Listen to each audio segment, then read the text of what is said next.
Hey, Salina here. I'm making this video to talk about Obamacare. Some people call it ACA, Affordable Care Act insurance, marketplace insurance, healthcare.gov insurance, Obamacare. It's pretty much all the same. I'm going to explain a little bit more detail and make a very simple explanation of how it all works and from the practical side and how it's going to affect you, the consumer, and whether or not this insurance is going to be right for you or maybe you should look elsewhere. Before I get into all that, if you like the videos that I've been putting out, click the subscribe button and like the video and share it if you think there's anybody that you know that may benefit from the information, so we can get this information to as many people as possible. All about the Affordable Care Act. Now, the Affordable Care Act was a massive law that was passed when President Obama was in office. And during that time, let's say before the Affordable Care Act, I've been in this industry now for over 15 years. And I remember when, before the Affordable Care Act, when we used to write up an insurance policy, let's say someone wanted to buy health insurance on the private market, there was pages and pages and pages of questions on the application, all relating to every health condition you can think of under the sun. And insurance companies, we would submit an application, and sometimes insurance companies would flat out decline the person. There were many things that they would not include. Many insurance carriers would not include maternity care. They would not grant the insurance to be approved if the person had any heart conditions, cancer history, diabetes. And so insurance companies were able to kind of pick through who they wanted to approve and let people enroll into their insurance policies or not. And so, and then most of the time, the people who would actually buy the insurance would be people who didn't work for companies that could get insurance, people who are really healthy, the younger population, or maybe self-employed population. They had the money to purchase the health insurance because it wasn't cheap back then either. And many people would just hold on to their jobs so that they could keep their insurance, especially if they had any kind of health conditions. So this was the state of what our society was in before the Affordable Care Act. And at that time, almost 50 million people had no health insurance at all in this country. So the uninsured population was just growing and growing and growing. And when the Affordable Care Act was passed, what happened is it was a really complete overhaul of the health insurance and the system. It not only changed the way health insurance works, but it also changed a lot of ways on the back end of it, how doctors were able to bill, how providers and those hospitals, clinics, and places like that were able to provide services. It really changed a lot on a lot of different facets, but this video I won't get into too much about that. I want to keep it very simple for people who are thinking about the Obamacare insurance and how it works and the private health insurance market and how it relates to us when we're trying to enroll. So what happened when the Obamacare Act, the Affordable Care Act, was passed? There was a few things that really were different. Male and females pay the same rates. There were a set core guidelines of what real insurance should look like. They had to cover mental health. They had to cover maternity, labor and delivery. They had to cover prescription drugs. They had to cover emergency care. There was a whole list of things they call minimum essential benefits that health insurance had to have in their benefits. And that gave us consumers, at least that if you purchase a plan from the that has been vetted and meets the federal guidelines of these minimum benefits, that you're going to get a pretty good plan. And also what it did was it outlawed insurance companies from declining people for purchasing health insurance, which means you cannot say no. You have to approve everybody, no matter what kind of pre-existing conditions that they may have. So that was also a really good thing for people who have pre-existing conditions. So think about it. If you say to the insurance companies, you need to approve everybody for their health insurance, then what is that going to mean? It means that people who have heart issues, cancer, diabetes, mental conditions, they would have to approve everybody. So it makes sense that insurance rates would go up in a situation like that. In order to make it work, they forced everyone to purchase health insurance. They put a tax penalty if you did not purchase health insurance. So everyone had to purchase, for the most part, everyone had to purchase health insurance or suffer from a tax penalty when you file your taxes for not having insurance that previous year. And that was called the individual mandate. They also created a employer mandate as well for large companies. So any company who had over 50 full-time employees had to offer insurance to their employees as well. So the reason they had the individual mandate was because they wanted a bigger pool of people paying into the system. So for example, if everybody has to pay in, that means young people, healthy people, including, and all the sick people and older people and things like that, everybody paying into the system, the insurance companies can collect enough money to pay the medical bills for you or me when we get sick. So this is how that was the idea of the mandate, was to get everybody, a bigger pool of people paying into the system. But insurance rates, of course, just went sky high because they're having to cover all the sick people as well. So then what the federal government did was created this program where the federal government would subsidize lower income individuals and families. They would subsidize their payments every month to the health insurance company. So the payment that you pay every month, that's called a premium. So they will provide premium assistance. So that means that if your plan is, let's say, $500 a month, and the federal government, if you qualify, would help you to pay for that $500 a month. They may not pay the whole thing, but they may pay, some people, they will pay the whole thing depending on the income and the situation and the plan. But for the most part, they would pay a portion of it, and then you would pay a portion of it every month. And so that government help, that government assistance is called a tax credit. Some people call it a subsidy. And the way that you can get approved for that subsidy and how much you get for that subsidy depends on a few different factors. So a few things that they look at is your household size. They look at your household income. They look at your age. They look at where you live. So all these things they look at to determine how much credit to give you. So this is a federal government program. This Obamacare system is a federal government program.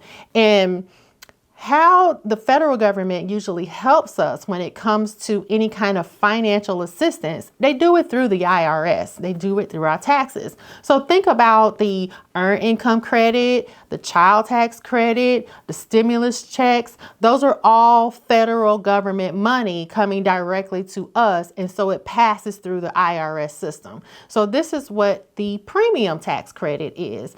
And so what they do when they say they look at your household size, they're looking at your tax household. So everyone who appears on your tax form is considered part of your tax household. So if I'm married and I file joint and I have 2 kids, and me, my husband, and 2 kids, that's 4 people on my tax form, that means I have a tax household of 4. And then they also look at your household income. So what that is going to be the income that's on your taxes. And specifically, they look at something called modified adjusted gross income, which that's kind of like another topic. But for the most part, it's going to be any gross income from your W-2s, any net income from your businesses or self-employment, and maybe if you receive Social Security, real estate, investment income, anything that is going to be part of your adjusted gross income, plus a few other things that is called your modified adjusted gross income. And so this is how they look at your household income. So they look at your ages as well, and they look at where you live. What I find is that a lot of clients that live in the more rural areas, they tend to get more federal subsidy to help with this insurance, and then the people who live in the bigger cities tend to get less than the people in the rural areas. So this really varies by state and varies by county. So this is something that is specific to every person individually. So sometimes if you say, oh, well, my friend is getting this and my friend is doing that, and I know somebody who's doing this, their situation may be totally different from yours. You don't know how they file their taxes. You don't know how much income is showing up on their taxes. Their age may be different from you. Where they live may be different from you. And the plan that they're choosing is different from you. So it's just good to talk to an agent who is very knowledgeable about this so that you can determine properly what your tax credit should be.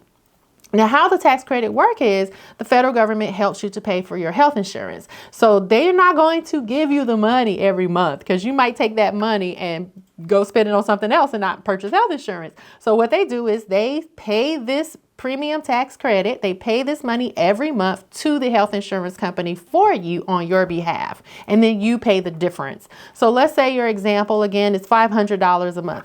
And let's say your government credit for this insurance is $450 a month. Then they're going to pay $450 and you're going to pay $50. Let's say your insurance is $500 and you get approved for $300 a month credit. Then they pay that $300 a month to the insurance company and you pay the remainder $200.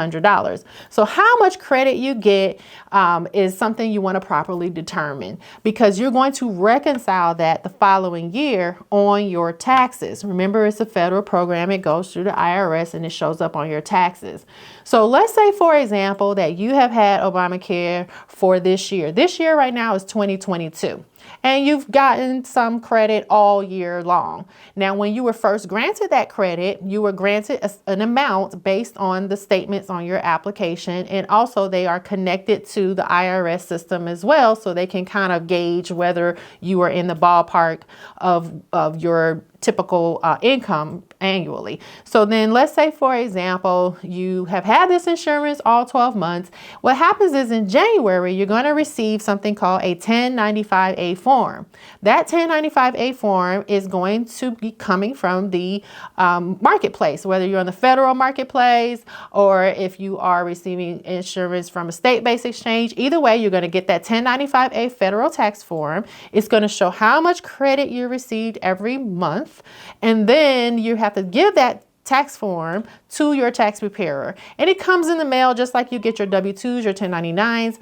In January, you take that, you file it together with your taxes, and you're going to do what's called a reconciliation. And what that means is you have to reconcile. So you received your credit based on your statements on your income about what you project your income to be. But when you actually file your taxes, your real income shows up on your tax return. When it comes to reconciliation, if you reconcile on your taxes and you end up making more income than you applied at, then you're going to have to pay back the undeserved portion of the credit. If you end up making less than what you applied at, then you actually can get a refund for some of the money that you paid to the insurance company, because in that case, they should have subsidized you more. So let's talk about how to qualify for premium tax credit, because if you don't qualify for premium tax credit, you're going to pay the full price of the insurance. I have some people that call me and they say, hey, I don't want Obamacare. I just want to buy private insurance. And what you're essentially saying is that you want health insurance, but you want to pay for it 100% by yourself. There's no difference between, Obamacare and getting private health insurance. If it's real health insurance, it meets the federal guidelines, you're either going to be subsidized for it or you're not going to be subsidized for it. The rate is a set rate. So depending on the plan that you choose and your age and all that other stuff. So when you are choosing your insurance, you want to make sure to know that whether or not you can get a tax credit. If you can get a tax credit, go ahead and take the tax credit. If you don't take the tax credit and you file your taxes and you get the 1095-A, you go file your taxes, you may even get a refund. So going back to the qualifications to get the premium tax credit, one of the things that there is going to be a rule of thumb is that if your job offers insurance to the employees at your company, and most companies that have over 50 full-time employees are going to do it because of the employer mandate, then most likely you're going to need to just go ahead and take that job insurance. Some people want to not take the job insurance and try to get the Obamacare and get a premium tax credit. That's not allowed. So if your job offers insurance, it automatically disqualifies you from receiving a premium tax credit. So this is very important to understand. And then some people let the enrollment period at their job end, and then they come back and they come back to us and they want to get the Obamacare with the premium tax credit. That's not allowed. So you have to really understand the rules. If your job offers it, most likely you need to take it. If you are eligible for Medicare, you're 65 and up, you're eligible for Medicare, you're not allowed to take premium tax credit credit and buy Obamacare. If you are eligible for VA benefits, then you are not eligible for premium tax credit on the Obamacare system. If you are eligible for Medicaid, then you are not eligible for premium tax credit. So this insurance doesn't work with other programs. If you're qualified for other programs, then you're supposed to be on those other programs. And the Obamacare system with the insurance on the marketplace, these plans and the financial assistance that goes along with it are for people that don't qualify for everything else. Self-employed people who work for small companies, they work part-time, they're not eligible for insurance at their job. These are the people they want to catch everybody else and help them with their insurance. So once you determine how much credit you should be getting, another thing to understand that your income and your household and all that stuff, it not only determines how much you're going to pay for your insurance, it also determines what type of plans you're going to be able to purchase as well. So one family can get on there and see what plans, and it's another family doesn't see the same plans as the other person. So depending on your eligibility criteria, you may fall into different brackets. So they have different brackets based on federal poverty guidelines, and these federal poverty guidelines are issued every year, and depending on the federal poverty guidelines, the different plans may have some additional cost sharing. So what that means is that depending on your income, it doesn't just affect how much you pay every month. It can also affect how the plan looks, such as how the deductible looks, how the co-insurance looks, how the co-pays look, and how the out-of-pocket maximums look. And this is especially the case for plans that are silver plans. So you have bronze, silver, gold. Some states, some areas may have platinum plans. And the silver plans are the ones that can have reduced deductibles, reduced copays, reduced co-insurance, and reduced out-of-pockets for people who may qualify them based on the bracket that they fall into. So that's why the silver plans are widely more popular than any other plan, especially for people who can qualify for premium tax credits. So when you are choosing a plan, you want to make sure you choose one that has your doctors in the network. If you have a really good agent, they'll go above and beyond and check your doctors for you to make sure that the doctors you like are in the network for the plan that you're going to choose. Also, if you have some expensive medications, you want to make sure that they check the formulary to see how much are you going to pay for the medications that you want to take. And another thing that you want to check is whether or not your plan is going to be, if you travel a lot or you spend time in different cities, for work or to visit family, you may want a plan that may be reciprocal in another city. Many plans don't allow you to go outside of your area. So you want to make sure that if you do travel a lot, that you find some insurance companies will allow you to use networks outside of your state. When you're looking at the different plans, another thing that you may see is networks such as HMO networks, PPO networks, EPO networks, POS. All these things, the most important thing to understand is that no matter what plan you choose, it's going to have a network. And a network is the doctors, the facilities, the urgent care centers, the clinics, the hospitals, the pharmacies that work with your insurance. They have some contractual agreement for the rates that they're going to get paid for the services that they provide. And so what that means is if you go to a doctor outside of your network, either they're not going to pay at all, or they may pay much differently, which means you're going to pay more to go outside of your network. So HMOs, for the most part, they're not going to pay anything if you go outside of your network, unless you have an emergency. And an emergency needs to be a real emergency. You're bleeding to death, a serious injury, chest pains, But the main thing to understand there is you could still get billed a hefty bill, because if you go outside of your network, that insurance company is only going to pay that out-of-network hospital the amount that they would have paid with an in-network hospital. So those contractual agreements are usually a lot less than what the bills are. So if you go outside of your network and you receive services and you have an HMO plan, you may get balance billed. Okay, so that's another very important thing to understand. PPO plans, a lot of times people say, oh, I want a PPO. I want a PPO because I can go outside of my network. But the thing is, if you look at the plan carefully, the in-network plan structure and what you're going to pay is totally different outside of your network with a PPO plan. So even if you have a PPO plan, the general rule is you don't want to go outside of your network. So HMO is not a bad thing, especially if you have a very wide network with the HMO plan. Some HMO plans have very wide networks, especially in certain areas. Another thing is with HMO plans, some people say, well, I'll have to get a referral in order to see my specialist. That is true for the most part, but is also not true for a lot of health insurance plans. Nowadays, a lot of HMO plans allow you to go see a specialist without a referral, but some HMO plans require a referral. So you need to know which type of HMO that you have.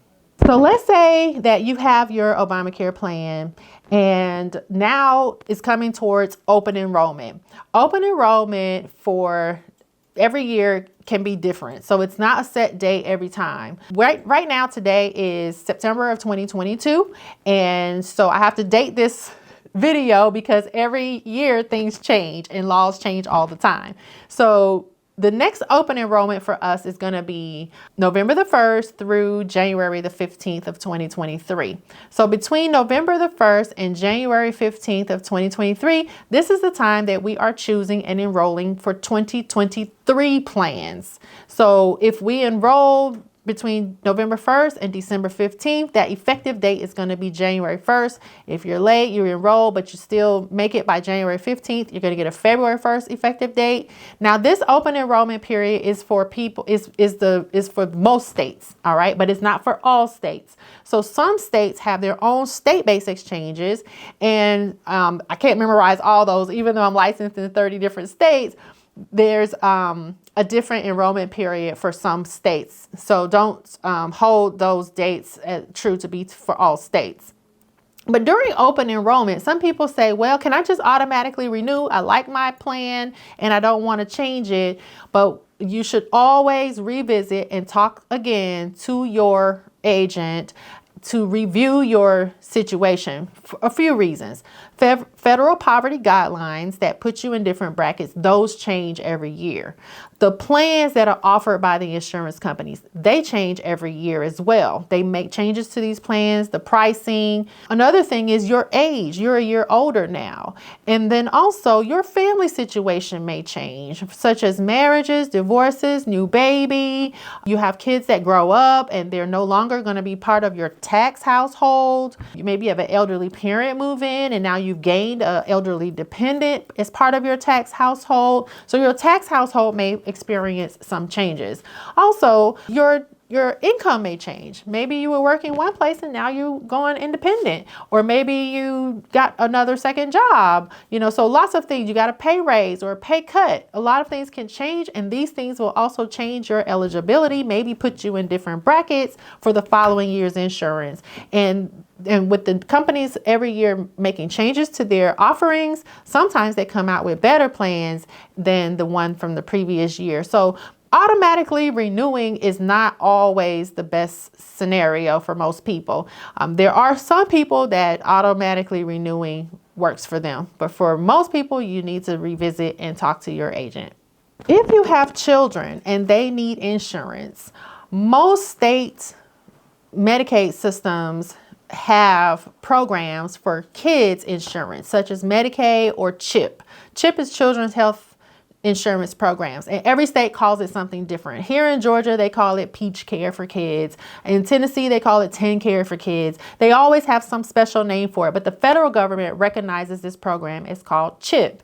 And then on the lower level income, they will be on Medicaid, and then the little bit higher to middle income will be, those kids will be on CHIP. And normally they have to be a citizen, or they need to be, they have to have had a green card at least 5 years in order to be qualified, and all the way up until they turn 19 years old. So for kids, they shouldn't need to be on Obamacare unless they have immigration status that is less than 5 years. Another time is like if that family's income is out of the range of Medicaid or CHIP, then you're going to have to purchase private health insurance if you're a higher income earner. Now, if your job offers insurance, remember that you and your family most likely should be enrolling at your job. So this is something you can confirm with your agent, show them the plans that are offered at your job, because there are some exceptions, such as if your job doesn't really offer real health insurance, it doesn't meet the federal guidelines. I have seen that before on some jobs. Or if the job insurance is quote unquote unaffordable. Now, unaffordable isn't just because you say it's unaffordable. Unaffordable, there is a formula for that. And it's not for the plan that has all your whole family on it. Unaffordable is if the cheapest plan at your job for the employee only meets that formula of unaffordability. So this is something your agent should be able to also review with you to determine whether or not you have to take that plan at your job, or should you apply through the private health insurance and get a tax credit to help you with that. So open enrollment is November 1st through January 15th for most states. But outside of whatever your state's open enrollment period is, if you lose your job outside of that time, or if you have some other special situation, some sort of marriage, a divorce, you move from one state to another state and are losing your coverage, there are a lot of different criteria. New immigration status, there are different criteria where you can get what's called a special enrollment situation, and you can enroll outside of the open enrollment period. Talk with your agent to see if you can qualify for a special enrollment period. And sometimes the federal government even have different special enrollment situations, like because of the pandemic. So these special enrollment situations are not a fixed set of criteria. So check with your agent to see if you can qualify for special enrollment if you're trying to enroll outside of the open enrollment period. Thank you for watching our video today. And if you like this content, please subscribe to the channel, like the video, share it with someone you think that may enjoy this information or be able to benefit from this information. And I'll see you in the next video.